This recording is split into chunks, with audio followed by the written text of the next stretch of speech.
الله أكبر.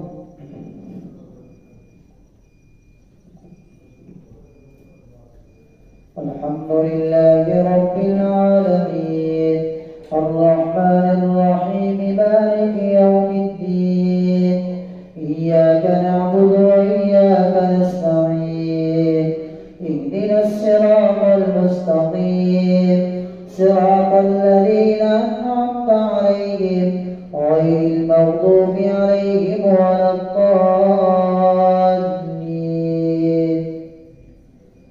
والمحصنات من النساء إلا ما ملكت أيمانكم كتاب الله عليكم وأحل لكم ما وراء ذلكم أن تبتغوا بأموالكم محصنين غير مسافحين فما استمتعتم به منهن فآتوهن أجورهن فريضة ولا جناح عليكم فيما تراضيتم به من بعد الفريضة إن الله كان عليما حكيما.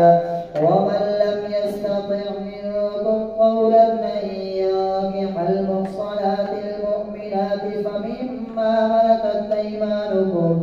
فمما ملكت أيمانكم من فتياتكم المؤمنات والله أعلم بإيمانكم بعضكم من بعض فانكحوهن بإذن أهلهن وآتوهن أجورهن بالمعروف محصنات غير مسافحات ولا متخذات أخدان فإذا أحصن فإن أتين بفاحشة فعليهن نصف ما على المحصنات من العذاب ذلك لمن خشي العنة منكم وأن تصبروا خير لكم والله غفور رحيم. يريد الله ليبين لكم ويهديكم سنن الذين من قبلكم ويتوب عليكم والله عليم حكيم. والله يريد أن يتوب عليكم ويريد الذين يتبعون الشهوات أن تميلوا ميلا عظيما. يريد الله أن يخفف عنكم وخلق الإنسان ضعيفا. يا أيها الذين آمنوا لا تأكلوا أموالكم بينكم بالباطل إلا أن تكون تجارة عن تراض منكم ولا تقتلوا أنفسكم إن الله كان بكم رحيما. ومن يفعل ذلك عدوانا وظلما فسوف نصليه نارا وكان ذلك على الله يسيرا. إن تجتنبوا كبائر ما تنهون عنه نكفر عنكم سيئاتكم وندخلكم مدخلا كبيرا.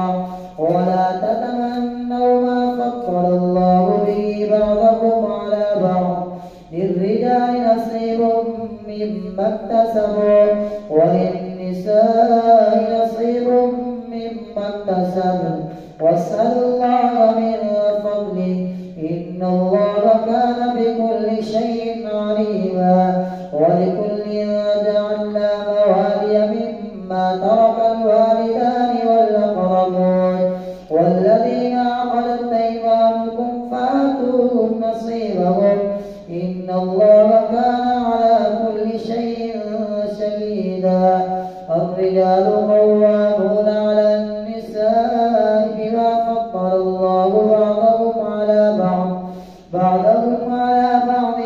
وبما أنفقوا من أموالهم والصالحات قانتات حافظات للغيب بما حفظ الله واللاتي تخافون نشوزهن فعظوهن واهجروهن في المضاجع واضربوهن فإن أطعنكم فلا تبغوا عليهن سبيلا إن الله كان عليا كبيرا. وإن خفتم شقاق بينهما فابعثوا حكما من أهله وحكما من أهلها إن يريدا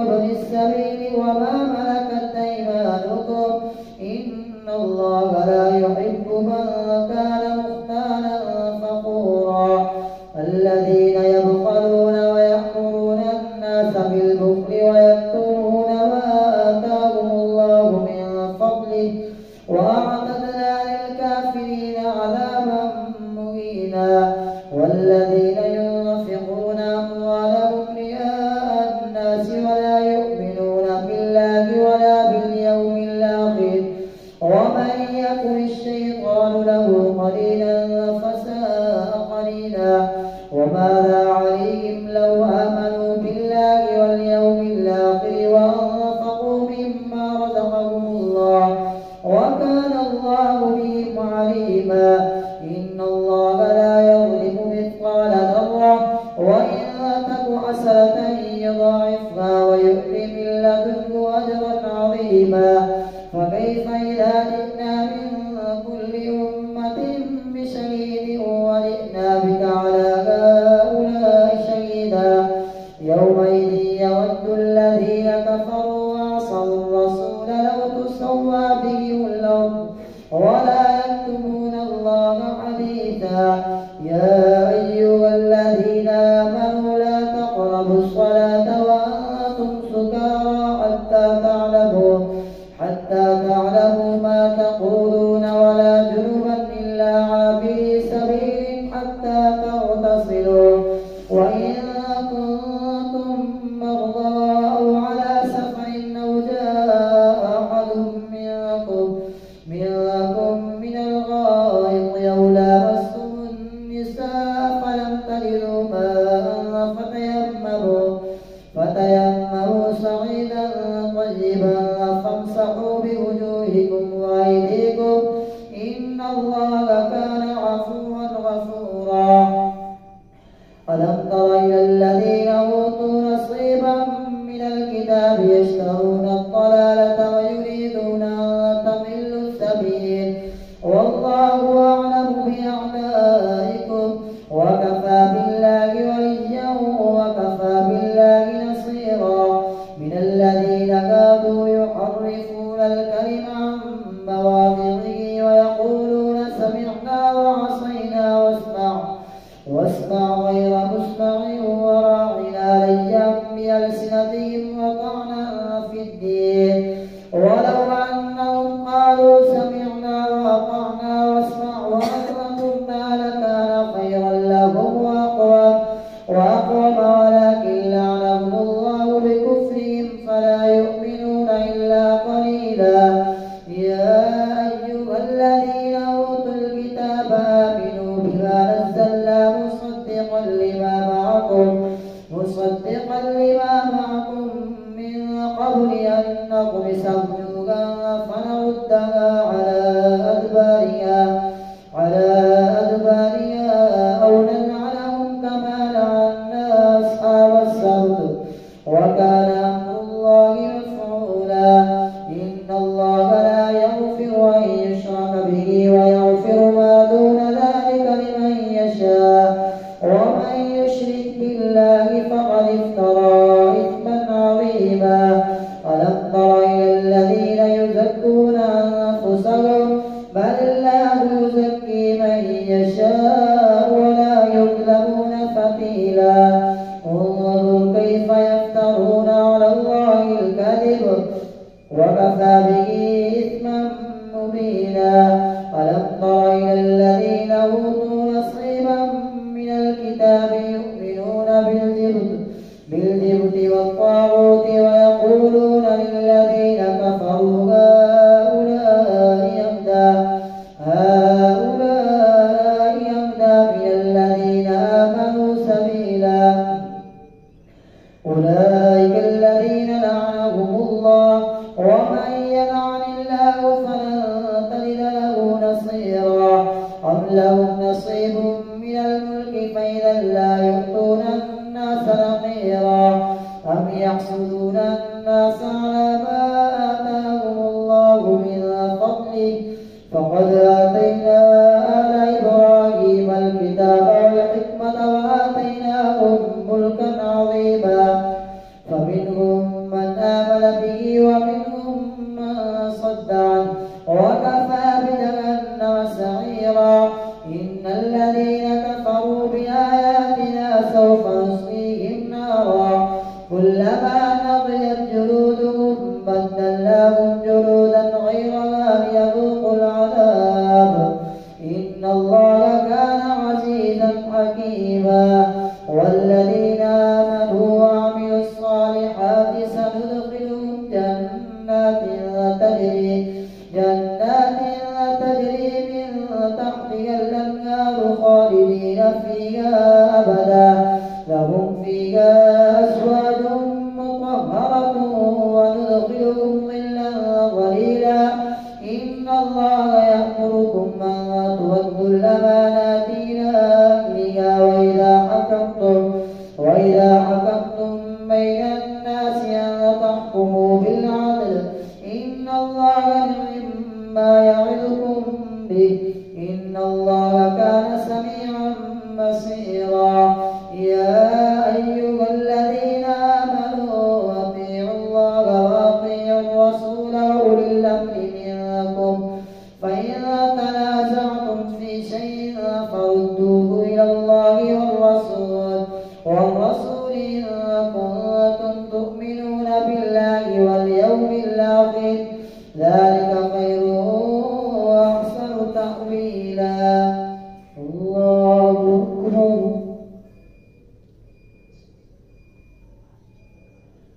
سمع الله لمن حمده. الله أكبر. الله أكبر.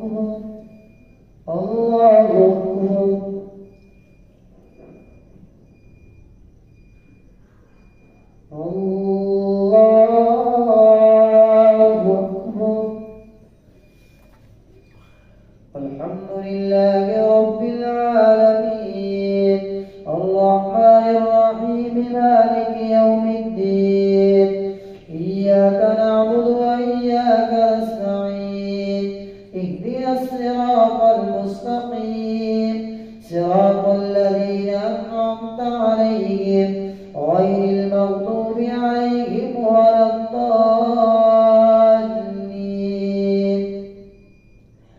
ألم تر إلى الذين يزعمون أنهم آمنوا بما أنزل إليك وما أنزل من قبلك يريدون أن يتحاكموا إلى الطاغوت وقد أمروا أن يكفروا به ويريد الشيطان أن يضلهم ضلالا بعيدا.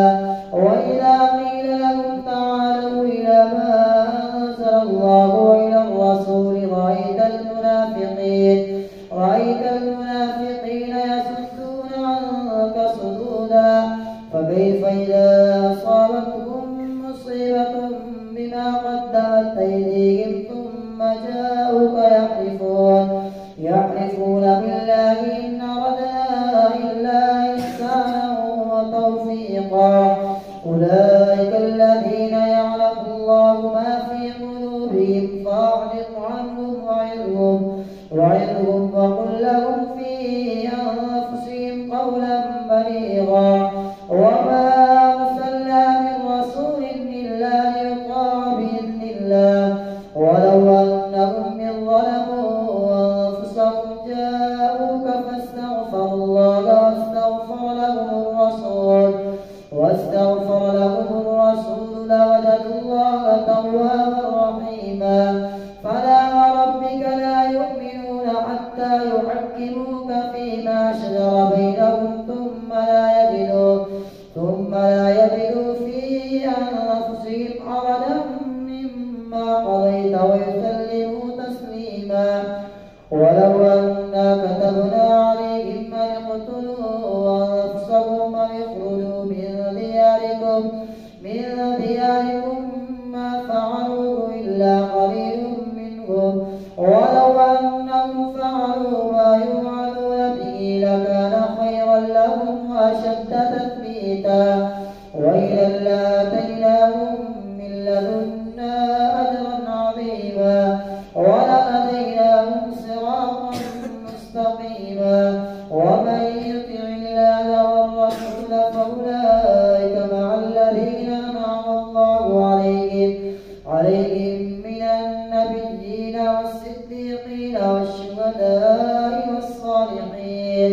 وحسن أولئك رفيقا. ذلك الفضل من الله وكفى بالله عليما. يا أيها الذين آمنوا خذوا حذركم فانفروا ثبات انفروا جميعا وإن منكم لمن ليبطئن فإن أصابتكم مصيبة قال قد أنعم الله علي إذ لم أكن معهم شهيدا ولئن أصابكم فضل من الله ليقولن كأن لم تكن بينكم وبينه مودة يا ليتني كنت معهم فأفوز فوزا عظيما. فليقاتل في سبيل الله الذين يشرون الحياة الدنيا بالآخرة ومن يقاتل في سبيل الله فيقتل أو يغلب فسوف نؤتيه أجرا عظيما. وما لكم لا تقاتلون في سبيل الله والمستضعفين من الرجال والنساء والولدان الذين يقولون ربنا أخرجنا من هذه القرية الظالم أهلها واجعل لنا من لدنك وليا واجعل لنا من لدنك نصيرا. الذين آمنوا يقاتلون في سبيل الله والذين كفروا يقاتلون في سبيل الطاغوت فقاتلوا أولياء الشيطان إن كيد الشيطان كان ضعيفا. ألم تر إلى الذين قيل لهم كفوا أيديكم وأقيموا الصلاة وآتوا الزكاة فلما كتب عليهم القتال إذا فريق منهم يخشون الناس كخشية الله أو أشد خشية وقالوا ربنا لم كتبت علينا القتال لولا أخرتنا إلى أجل قريب قل متاع الدنيا قليل والآخرة خير لمن اتقى ولا تظلمون فتيلا. أينما تكونوا يدرككم الموت ولو كنتم في بروج مشيدة وإن تصبهم حسنة يقولوا هذه من عند الله وإن تصبهم سيئة يقولوا هذه من عندك قل كل من عند الله فما لهؤلاء القوم لا يكادون يفقهون حديثا. ما أصابك من حسنة فمن الله وما أصابك من سيئة فمن نفسك وأرسلناك للناس رسولا وكفى بالله شهيدا. من يطع الرسول فقد أطاع الله ومن تولى فما أرسلناك عليهم حفيظا. ويقولون طاعة فإذا برزوا من عندك بيت طائفة منهم غير الذي تقول والله يكتب ما يبيتون فأعرض عنهم وتوكل على الله وكفى بالله وكيلا. أفلا يتدبرون القرآن ولو كان من عند غير الله لوجدوا فيه اختلافا كثيرا. وإذا جاءهم أمر من الأمن أو الخوف أذاعوا به ولو ردوه إلى الرسول وإلى أولي الأمر منهم لعلمه الذين يستنبطونه منهم ولولا فضل الله عليكم ورحمته لاتبعتم الشيطان إلا قليلا. فقاتل